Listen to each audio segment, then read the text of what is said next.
Bismillah. Assalamualaikum warahmatullahi wabarakatuh. Alhamdulillahi ala ihsanih wa syukru lahu ala taufiqihi wa amtinanih. Ashhadu an la ilaha illallah wahdahu la syarika lahu ta'ziman li sya'nih. Wa ashhadu anna Muhammadan abduhu wa rasuluhu da'ila ridwanih. Allahumma salli wa sallim wa ala alihi wa sahbihi wa ikhwan. Anak-anak kelas 6 SD Islam An-Nida yang semoga senantiasa dirahmati dan diberkahi oleh Allah Tabaraka wa Ta'ala, kita lanjutkan pembahasan kita pada pelajaran fikih di bab tentang seputar ibadah haji. Nah, barakallahu fikum. Anak-anak sekalian yang dirahmati dan diberkahi oleh Allah Tabaraka wa Ta'ala, setelah kita mengetahui bersama bahwasannya ibadah haji ini merupakan salah satu dari rukun-rukun Islam yang 5, sebagaimana yang telah disabdakan oleh Nabi sallallahu alaihi wasallam, yang diriwayatkan oleh Imam Bukhari dan Muslim dari sahabat Umar an Ibnu Umar radhiyallahu taala anhu anna Nabiy sallallahu alaihi wasallam qala bunyal Islamu ala khamsin syahadati an la ilaha illallah wa anna Muhammadan Rasulullah wa iqamis salah wa ita'iz zakah wal hajjil bait wa shaumi ramadan. Kata Nabi sallallahu alaihi wasallam bahwasannya Islam itu dibangun dari 5 perkara atau 5 pondasi, yang dimana 5 perkara atau 5 pondasi tersebut, yang pertama adalah persaksian, syahadat, kalimat syahadat, yang dimana mengucapkan asyhadu an la ilaha illallah wa anna Muhammadan abduhu wa rasuluh. Kemudian menunaikan salat, menunaikan zakat, kemudian berhaji ke Baitullah, dan juga berpuasa di bulan Ramadan. Ini merupakan arkanul Islam, rukun-rukun Islam, yang dimana kewajiban bagi kita setiap orang muslim, orang Islam, maka sudah selayaknya, sudah menjadi kewajiban bagi kita untuk menunaikan rukun-rukun Islam yang 5 ini. Dan hukum dari kita menunaikan ibadah haji itu merupakan kewajiban bagi kita, hukumnya wajib. Kembali kepada firman Allah Azza wa Jalla di dalam surat Al-Imran ayat 97. Allah Azza wa Jalla bersabda, "Walillahi 'alan nas hijjul baiti man istata'a ilaihi sabila. Wa man kafara fa innallaha ghaniyyun 'anil 'alamin." Kata Allah Azza wa Jalla di dalam surat Ali Imran ayat 97. Walillahi 'alan nas, dan Allah Subhanahu wa taala telah mewajibkan kepada setiap manusia, untuk menunaikan ibadah haji. Walillahi 'alan nasi hijjul bait, ke Baitullah, ke Makkah.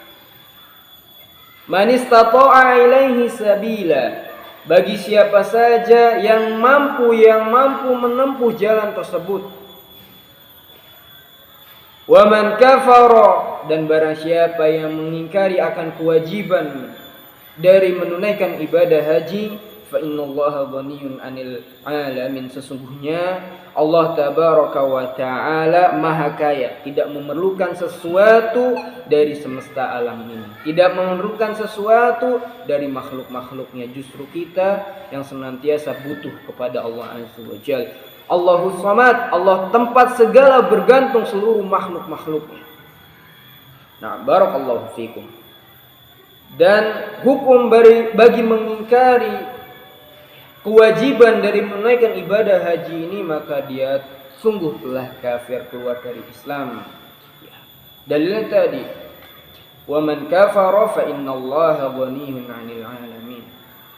Nah, barakallahu fikum. Adapun di dalam hadis yang menunjukkan wajibnya bagi kita sekalian untuk menunaikan ibadah haji sebagaimana yang telah disabdakan oleh Nabi sallallahu alaihi wasallam di dalam sebuah hadis dari sahabat Abu Hurairah yang diriwayatkan oleh Imam Muslim. Khatabana Rasulullah sallallahu alaihi wasallam. Nabi sallallahu alaihi wasallam pernah menceramahi kita, menasihati kita dengan mengatakan, ayuhan nas, wahai sekalian manusia, qad faradallah alaikum al-hajj fahujju, kata Allah azza wa jalla. Wahai sekalian manusia, sungguh Allah subhanahu wa ta'ala telah mewajibkan atas kalian semua untuk berhaji, maka fahujju, maka berhajilah. Kemudian anak-anak sekalian, faqala rajulun, ya, ini lanjutan hadisnya. Kemudian ada seorang pemuda laki-laki yang berkata, akulla amin ya Rasulullah, apakah setiap tahunnya kita melaksanakan ibadah haji, ya? Apakah ibadah haji ini dilaksanakan setiap tahun, wahai Rasulullah, ya? Nah, pemuda ini bertanya kepada Rasulullah. Maka Rasulullah sallallahu alaihi wasallam fasakata. Rasulullah sallallahu alaihi wasallam diam.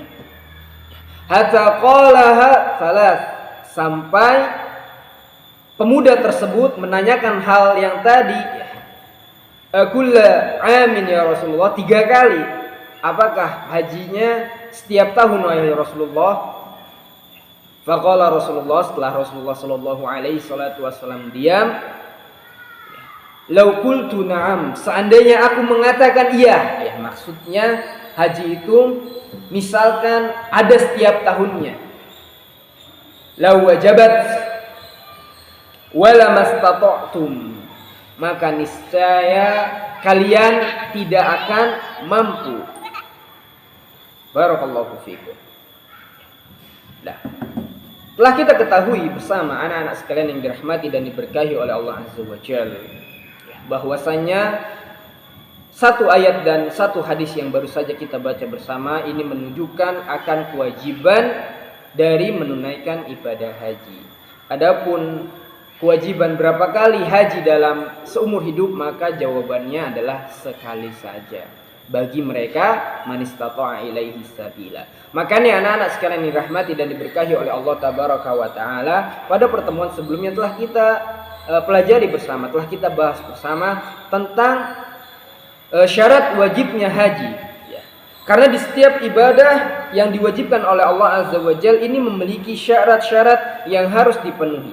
Di antaranya, ya, tatkala seseorang menunaikan ibadah haji, maka tentu syarat yang pertama, hendaknya seorang tersebut adalah muslim, ya. Karena seorang muslim ia wajib untuk menunaikan rukun-rukun Islam yang 5 tersebut, di antaranya menunaikan ibadah haji. Kemudian baligh, telah dewasa, dan telah kita pelajari pula pada pertemuan-pertemuan sebelumnya tentang pengertian dari baligh. Kemudian setelah itu berakal. Berakal maksudnya sudah dapat membedakan antara yang benar dan yang batil, antara yang hak dan yang batil, membedakan, ya, dapat membedakan mana yang halal, mana yang haram, ya, tentu yang didasari dengan Al-Quran dan As-Sunnah, dari Al-Quran dan Al-Hadis. Kemudian bagi mereka yang mampu, ya, ini syarat wajibnya haji, ya. Yang terakhir adalah bagi mereka yang mampu, baik mampu dari segi ekonomi, segi harta, ya, perkumpulan perbekalannya, kemudian segi fisiknya, ia mampu untuk perjalanan jauh menempuh dari Indonesia misalkan ke kota Saudi Arabia, kemudian tersedianya tempat tinggal di sana, ya, maka mereka yang telah memenuhi syarat-syarat wajibnya haji, maka dia boleh untuk menunaikan ibadah haji, maka wajib bagi dia untuk menunaikan ibadah haji. Dan tentunya sedikit tambahan, ya, bagi yang mempunyai mahram, ya, jadi mahram itu harus berangkat dengan maksudnya bagi perempuan, maka dia wajib mempunyai mahramnya, untuk berangkat ke haji ke Baitullah. Wallahu taala alam bissawab. Anak-anak sekalian yang dirahmati dan diberkahi oleh Allah tabaraka wa taala. Maka kita akan lanjutkan pembahasan kita pada seputar haji ini di pelajaran fikih tentang miqat. Ya, apa sih miqat itu? Anak-anak sekalian, setelah kita pelajari bersama, bagi kita yang ingin melaksanakan ibadah haji, menunaikan ibadah haji, maka tentu kita harus memenuhi syarat-syaratnya wajib haji tersebut yang tadi kita sebutkan. Dan ketahuilah, di dalam kita menunaikan ibadah haji, maka ketahuilah bahwasanya di sana terdapat waktu-waktu yang telah ditentukan ya. Jadi menunaikan ibadah haji ini, pelaksanaan ibadah haji ini, waktu-waktunya itu telah ditentukan oleh Allah tabaraka wa taala di dalam Al-Qur'an, baik di Al-Hadits, dan juga pelaksanaan tempat-tempat ibadah haji ini telah ditentukan pula oleh Nabi sallallahu alaihi wasallam. Di mana dimulainya tempat-tempat untuk melaksanakan ibadah haji itu telah ditentukan, telah ditetapkan oleh Nabi Shallallahu Alaihi Wasallam. Makanya pengertian dari miqat adalah petunjuk waktu dimulainya pelaksanaan ibadah haji dan tempat-tempat memulainya ibadah haji tersebut. Ini pengertian dari miqat. Jadi miqat adalah petunjuk waktu dimulainya pelaksanaan ibadah haji dan juga tempat-tempat memulainya ibadah haji. Oleh karenanya miqat ini dibagi menjadi dua. Miqat ini dibagi menjadi dua. Apa saja? Yang pertama ada miqat zamani yang berkaitan dengan waktu. Yang dimana anak-anak sekalian yang dirahmati dan diberkahi oleh Allah tabaraka wa taala, waktu-waktu saat ibadah haji itu dilaksanakan ya, waktu-waktu saat ibadah haji itu dilaksanakan. Dan haji dinilai sah tatkala seseorang mengerjakannya di waktu-waktu pelaksanaan ibadah haji. Jadi ibadah haji itu tidak sembarang. Seperti halnya dengan zakat.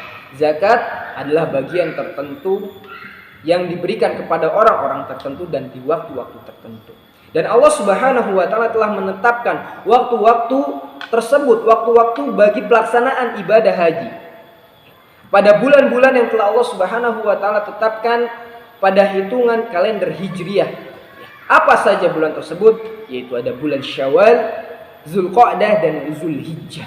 Nah, ini 3 waktu yang dimana boleh bagi kita untuk menaikkan atau melaksanakan pelaksanaan ibadah haji.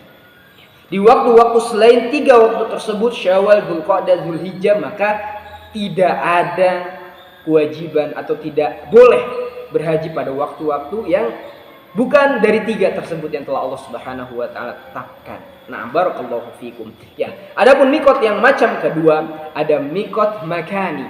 Ya, miqat yang berkaitan dengan tempat. Yaitu tempat memulainya pelaksanaan ibadah haji. Yang dimana tempat-tempat tersebut berbeda-beda sesuai dengan daerah asal orang yang melaksanakan ibadah haji tersebut. Dan tempat-tempatnya telah ditentukan pula oleh Nabi Shallallahu Alaihi Wasallam. Tempat-tempat memulainya ibadah haji, pelaksanaan ibadah haji ini telah ditentukan oleh Nabi Shallallahu Alaihi Wasallam dan dibagi dengan beberapa macam, dari beberapa macam. Sebagaimana di dalam sebuah hadis yang diriwayatkan oleh Imam Bukhari dan Muslim dari sahabat Ibnu Abbas radhiyallahu anhu, Nabi Shallallahu Alaihi Wasallam bersabda, waqata li ahli al-Madinah dzal Hulaifah afwan. Nabi sallallahu alaihi wasallam telah menentukan tempat atau miqat li ahli al-Madinah bagi penduduk orang-orang kota Madinah dan sekitarnya dan yang searah dengannya, yaitu di Dzulhulaifah. Di Dzulhulaifah. Ini miqat dari para penduduk kota Madinah dan yang sekitarnya, itu di Dzulhulaifah. Harus kita ketahui. Wali ahli Syam, adapun bagi para penduduk orang-orang Syam dan juga yang sekitarnya dan juga yang searah dengannya, maka miqatnya itu di Al-Juhfah. Ya, ini miqat dari penduduk Syam dan sekitarnya dan juga yang searah dengannya. Wali ahli Najdin ya. Adapun mikot ya, bagi para penduduk Najdin. Najdin itu Riyadh dan kota-kota yang lainnya ya, yang sekitar Riyadh dan juga yang searah dengan Riyadh. Maka mikotnya itu di Qarnul Manazil ya, Qarnul Manazil. Mikot bagi para penduduk Najd ya, atau Riyadh dan sekitarnya atau yang searah dengannya, maka mikotnya itu di mana tadi? Di Qarnul Manazil. Ya. Wali ahli Yaman, adapun untuk para penduduk Yaman yang sekitarnya atau yang searah dengannya dan termasuk Indonesia ini. Indonesia ini searah dengan kota Yaman. Makanya mikot dari orang Indonesia atau orang Yaman dan penduduk Yaman, penduduk Indonesia atau yang sekitarnya atau yang searah dengannya, mikotnya itu di Yalamlam ya, Yalamlam, nama mikotnya itu Yalamlam. Hunna lahunna liman ata alaihinna. Hunna lahunna liman ata alaihinna min ghairihinna. Dan anak-anak sekalian dirahmati oleh Allah Azza wa Jalla, bagi orang penduduk lain yang melewati daerah mereka, maka mikotnya itu mengikuti mereka. Hunna lahunna liman ata alaihinna min ghairihinna mimman arada al-hajja wal umrata, dan barang siapa ya, dan jika yang menginginkan untuk pelaksanaan ibadah haji ataupun umroh, maka wa man kana duna dzalik, jika bukan dari tempat tersebut, dari daerah-daerah tersebut atau yang searah dengannya, maka dari tempat itu dia memulainya ya, mikotnya itu di tempat dia memulainya. Kemudian hatta ahlul Makkah min Makkah, sampai mikotnya orang Mekah di mana coba? Di Mekah, di kota Mekah tersebut. Tatkala seseorang keluar dari rumahnya, maka itu mikotnya di situ. Seperti itu. Inilah mikot yang telah ditentukan oleh Allah Azza wa Jalla, baik waktunya maupun tempat-tempatnya. Jadi selain ya, tempat-tempat mikot yang telah kita sebut pada pelajaran kali ini atau pada hadis yang diriwayatkan oleh Imam Bukhari dan Muslim dari sahabat Ibnu Abbas, maka itu tidak ada tempat-tempat mikot lagi.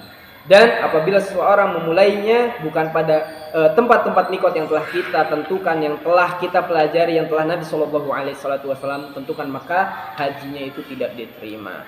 Ya, ingat ketika seorang Mekah, penduduk Mekah di situ, hatta Makkah, hatta li ahli Makkah min Makkah. Ia mikotnya itu di kota Mekah tersebut. Tatkala seorang keluar dari rumahnya, maka itu mikotnya di situ.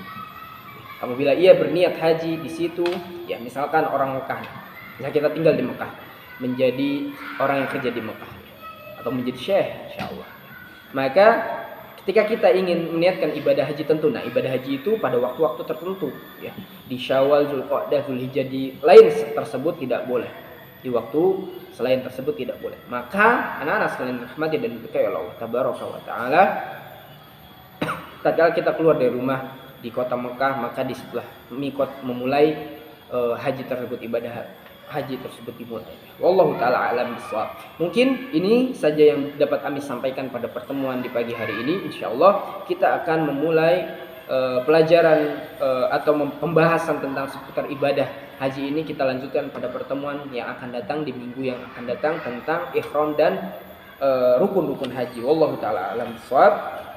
Kita cukupkan dengan doa kafaratul majlis. Subhanaka Allahumma wa bihamdika asyhadu an la ilaha illa anta astaghfiruka wa atubu ilaik.